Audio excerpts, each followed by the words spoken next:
हरे कृष्णा। शरीर छोड़ने के बाद में ये जीवात्मा कहाँ जाएगा?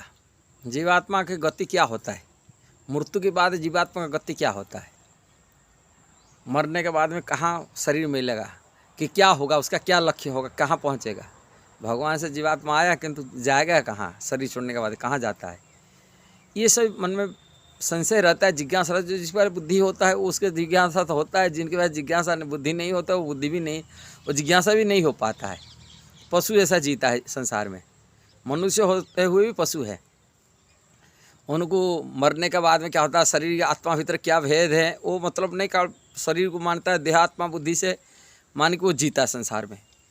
अब पशु जैसा है कि पशु जैसा शरीर छूट जाता है, किंतु जीवात्मा कहाँ जाता है हमको सोचने का बात है।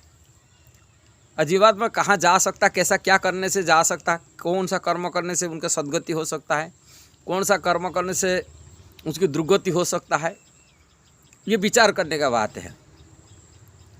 इसी के लिए वीडियो बनाया हूँ। हम अपने शरीर छोड़ने के बाद में हम लोग कहाँ जाएंगे, हम अपना सद्गति कैसा कर सकते हैं, कैसा आत्मकल्याण कर सकते हैं, कैसे नीचे गिरने से, पशु शरीर से, नरक से कैसे बच सकते, वास्तव की कल्याण कैसा हो सकता है, ये सभी की प्रश्न की, सभी की जिज्ञासा को उत्तर ये वीडियो के माध्यम से देने के लिए प्रयास कर रहा हूँ।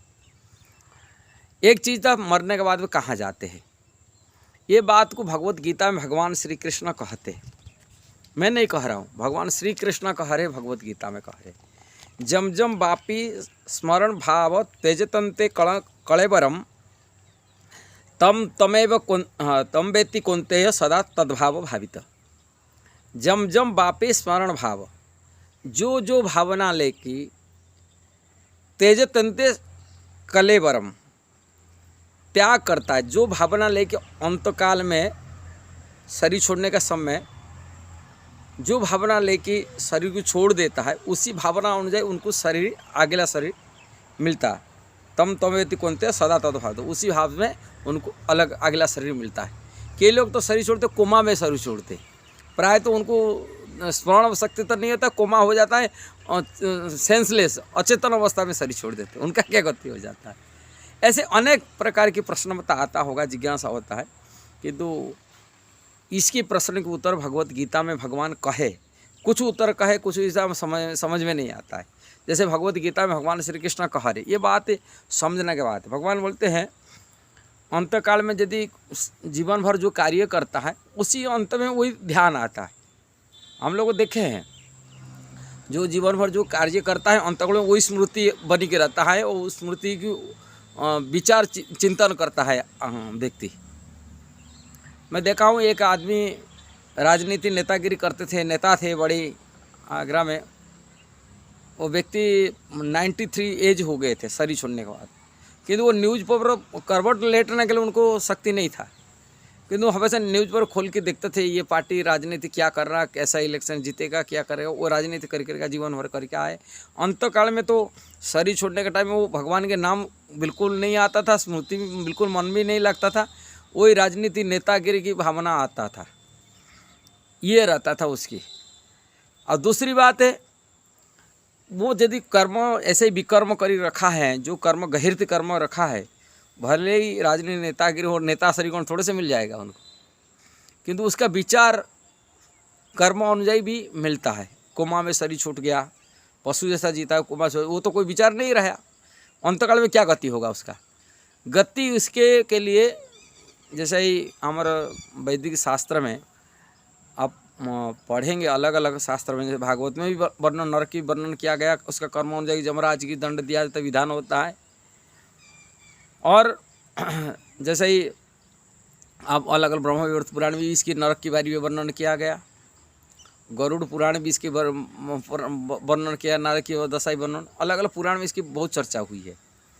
ये कर्म ऐसा किया था, कर्म अनुଯାयी उनको कर्म हिसाब से उनको यमराज उनको दंड विधान करते, जीवात्मा को यमराज की दूत लेके जाते हैं, यमराज की दरबार में उनको उपस्थित कराते हैं, उनको ही उसकी कर्म अनुଯାयी जो जो कर्म किया था वो कर्म अनुଯାयी उसको शरीर दिला जाता है, नले नरक भेजा जाता है।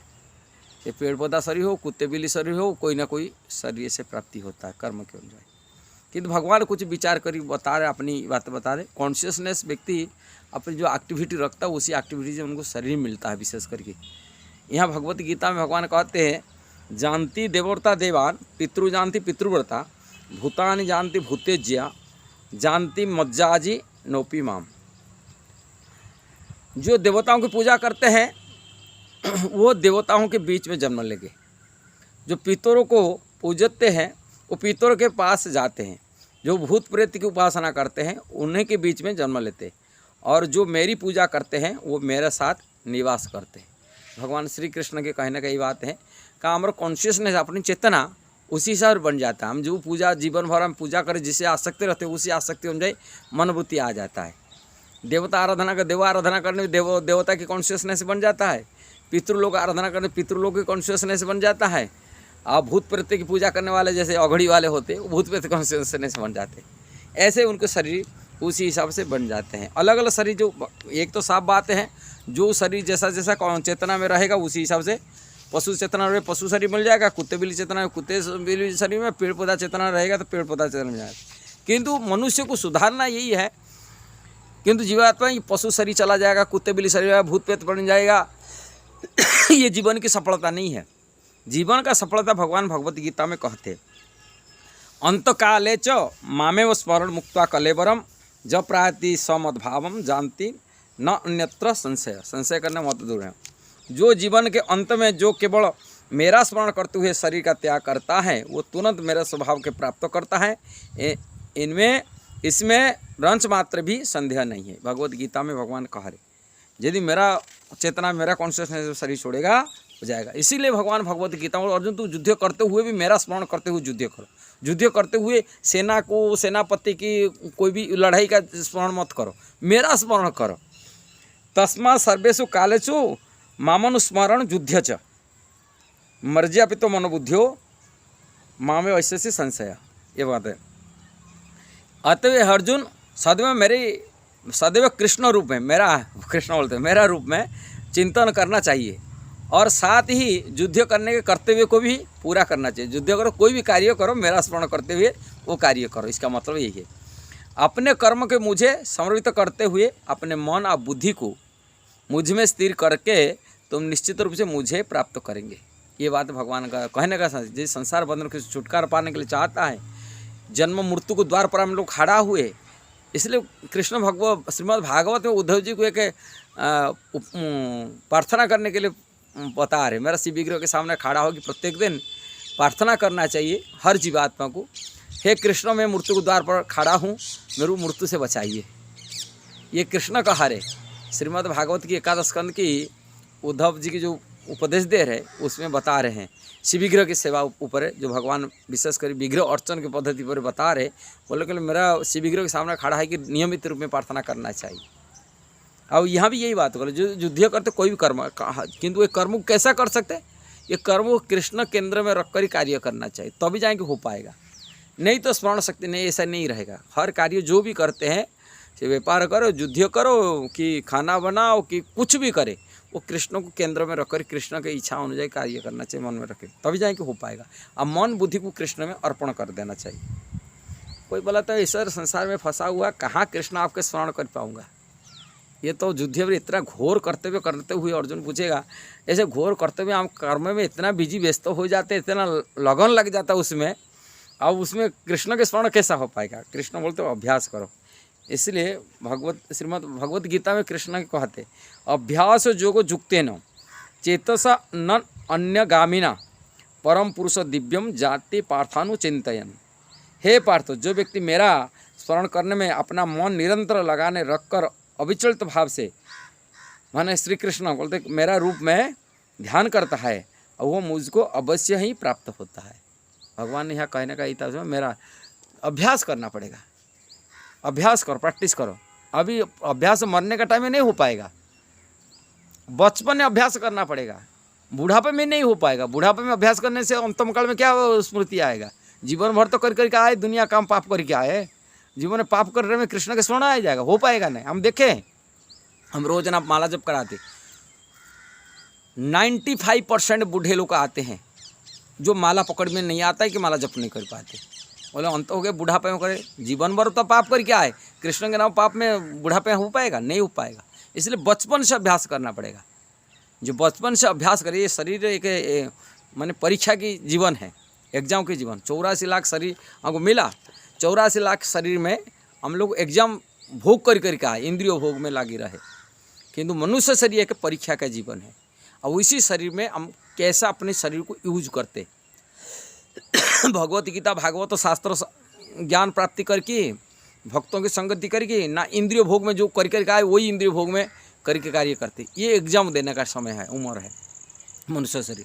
और उसको माने एग्जाम में परीक्षा शरीर है, परीक्षा देने वाला शरीर। ये शरीर में हम कैसा अपना शरीर को यूज करते, और अंत काल में हम उसी हिसाब से हमको गति में होगा आगे जा कर के। ये मनुष्य शरीर से हमें मुक्त हो सकते। कोई पशु शरीर, पेड़ पौधा शरीर, पशु पक्षी शरीर में हमको मुक्त नहीं हो पाएंगे, क्या भजन नहीं हो पाएगा, ना मन में कॉन्शियसनेस चेतना बना नहीं पाएंगे, कृष्ण भक्ति चेतना बना नहीं पाएंगे, केवल मनुष्य शरीर बनाए पाएंगे। इसलिए मनुष्य शरीर एक परीक्षा के शरीर है, परीक्षा देने वाला शरीर। जैसे हम एग्जाम हॉल में बैठे हुए, ये शरीर के माध्यम से हम पास करेंगे। कैसा करेंगे, यदि मनोवृत्ति कृष्ण से लगा पाएंगे, नहीं तो नहीं हो पाएगा। अब भोग तो सारी संसार कर कर का है, 84 लाख प्रकार शरीर, 84 लाख प्रकार शरीर में भोग करके आए। अब उसी भोग में लग गया तो फूट गया। इसलिए मनुष्य शरीर को हमको इसका महत्व को समझना पड़ेगा, सुदुर्लभता को समझना। भगवान कहे ये शरीर है सुदुर्लभ शरीर है, ऐसे सुदुर्लभ शरीर को हमको सदुपयोग करना पड़ेगा कृष्ण भक्ति के लिए। घर गृहस्थी परिवार चलाना यही बड़ी धर्म मान के चलाते, गधे जैसा जीवन बिताना है। गधे को समझा नहीं सकते, ये लोग गधे लोगों को समझा नहीं सकते। कल एक परिवार आकर मेरा से बोलते, उनकी पति बहू बेटे का ये हो गया, झगड़ा हो गया, आपस में अलग अलग हो गए, और समझा कहते बहू बेटी को थोड़ा समझाए दो कैसे हम एक साथ गृहस्थ, कैसे घर गृहस्थ साधु बनने को काम चलेगा ना भक्ति करने से काम चलेगा। वही जिंदगी चाहते हैं हम भोग करके, संसार पति पत्नी है कि घर गृहस्थी है कि परिवार को चलानी, यही जिंदगी वाली सफलता वाली मानते। वो जानते नहीं भजन करना सफलता नहीं है, आत्मज्ञान प्राप्ति करी कृष्ण भजन करना वो भी ज्ञान नहीं होता। मूर्ख जैसा बात करते मेरा से बोलते थे। ऐसे अनेक है, अनेक गधे जैसे जी रहे संसार में, पशु शरीर जैसा जी रहे, पशु है कि जी रहे। किंतु दुर्लभ शरीर मिला, उसको दुर्लभ जरूर सदु जो कैसा करना, कृष्ण भजन करना, वो ज्ञान नहीं होता उन लोगों के पास में। मूर्ख होते हैं, एकदम मूर्ख। शरीर सोचता है मेरे शरीर को ही सब कुछ मान लिया, और वो इंद्रिय भोग मान लिया, आत्मज्ञान उसको हुआ नहीं, आत्मा कृष्ण का अंश वाली उस विचार नहीं आया, और कैसा भजन करेगा। इसलिए साधुओं की संगति करना पड़ेगा, भगवत गीता भागवत पढ़ना पड़ेगा, रामायण पढ़े पड़ेगा। ये मनुष्य जो साधुओं के रास्ता, बड़े बड़े लोग जो रास्ता गए उसी रास्ता को पदचिन्ह पर अपनाना पड़ेगा, तभी हम जीवन में सही रास्ता पर चल पाएंगे, ये मनुष्य जीवन को सार्थक बना पाएंगे। ये वीडियो सही लगा जरूर उसको शेयर करना, सब्सक्राइब करना, लाइक कमेंट देना। हरे कृष्ण।